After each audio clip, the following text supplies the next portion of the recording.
Здравейте! С настоящия клип ще се опитам да ви покажа как може да бъде намирана моята веб страница и как е построена тя. Тя е построена така, че да може моят син някога, когато започне да работи на интернет, когато напише моето име или неговото име и ключовите думи USA или САЩ, да може да ме намери. Миналата година съм се обучавал на Search Engine Optimization, което означава да оптимизирам моята веб страница така, че тя да може да бъде търсена лесно, да излиза на първо място и до страници, до които аз искам тя да излиза. Ако напиша Христо Петров USA и натисна Search, като търся в пейджове, в веб страници, където са написани на български език или предназначени за България, аз излизам на първо място. На второ място също така излиза пейдж от моят интернет сайт. Ако отидем по-надолу, също така на първа страница излизам с някакъв блог за мене, или линк към блог за мене, който е на WordPress, където аз имам отворен блог и смятам в бъдеще да го развия. Това е по отношение на първата страница на Google Search. Аз няма да продължавам да търся в другите страници, макар че и там имам едове или позиции, в които аз излизам. Ако мина на Search the Web, не само български страници, аз тук излизам малко по-долу. Не съм точно на първа позиция, но пак е добре. Защо моят син Кристофър Александър Петров е в България? Тук дори излизат мои снимки, около 6000 броя снимки имам тук. Това също е мое. Това е в първи пейдж от търсачката или в първа страница от търсачката. Ако напиша също с ключовата дума Христо Петров САЩ, отново моята страница е на първо място в български пейджове. Това тук е до камерата на частните съдебни изпълнители. Това е пейдж от моя интернет сайт, който излиза на второ място. На трето място пак излизам аз с блог. Да видим на по-надолу на тази страница какво има. Ето ме тук пак. Христо Петров, Форт Уейн, Индиана. Това отново от WordPress, блогът, който имам. Значи това е няколко еда имам на първа страница. Да продължим нататък. Аз съм направил така, че тази страница да бъде четена също така и да излиза до страниците на Виктор Георгиев и Мария Глушкова, тъй като те определено ми пречат да мога да контактувам с моя син. Той не ме познава, нито аз го познавам.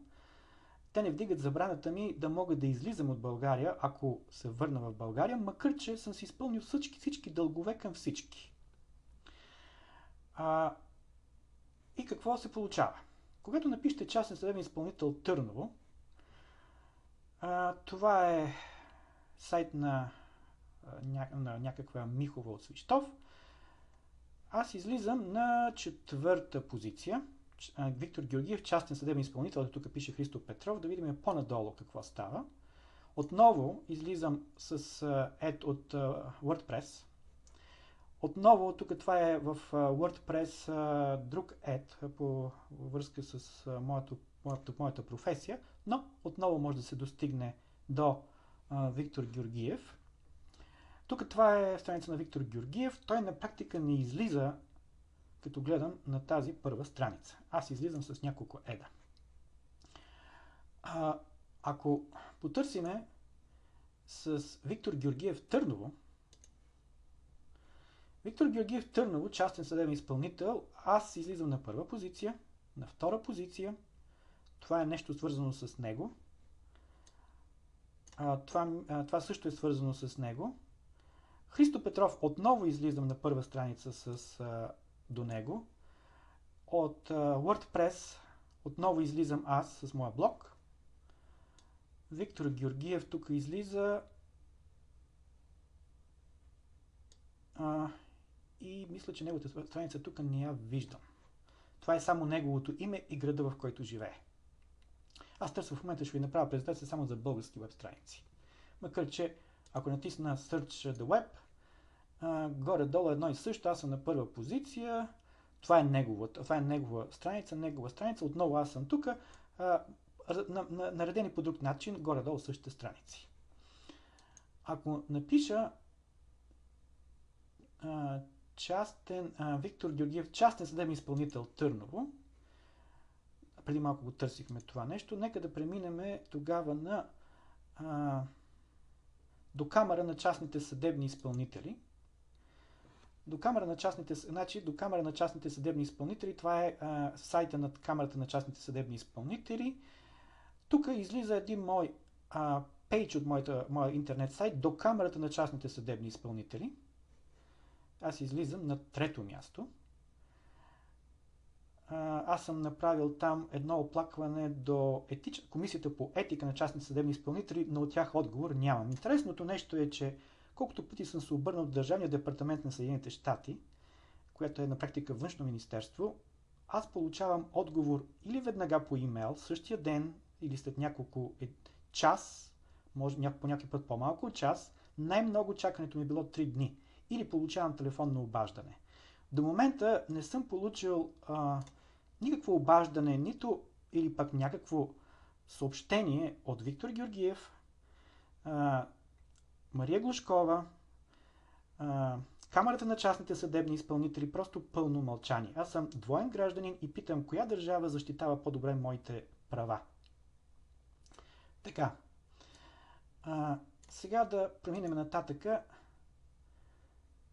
Камара на частните съдебни изпълнители Виктор Георгиев. Ето го, това е неговата веб страница, той излиза на първо място, това също е нещо негово. Под него веднага излизам аз, след това Камарата на частните съдебни изпълнители Виктор Георгиев, Мария Глушкова. Като става дума за Камара на частните съдебни изпълнители Виктор Георгиев, Мария Глушкова, скоро разбрах от адвокат във Велико Търново, че Мария Глушкова и Виктор Георгиев са съдружници в някаква адвокатска фирма. Тоест, те са партньори, те работят заедно. И тези двама партньори, един от които е бил мой роднина и е пряко замесен, или неговата сестра също работи в неговия офис, т.е. Мила Георгиева, Виктор Георгиев работят в една фирма, а Мария Глушкова е съдружничка на Виктор Георгиев. И тези хора не ми дават да контактувам с моя син, аз не знам той дали знае за моето съществуване. Така. Ако напишеме, тук виждам, че не съм написал нищо за Мария Глушкова, нека да напишеме Мария Глушкова ЧСИ.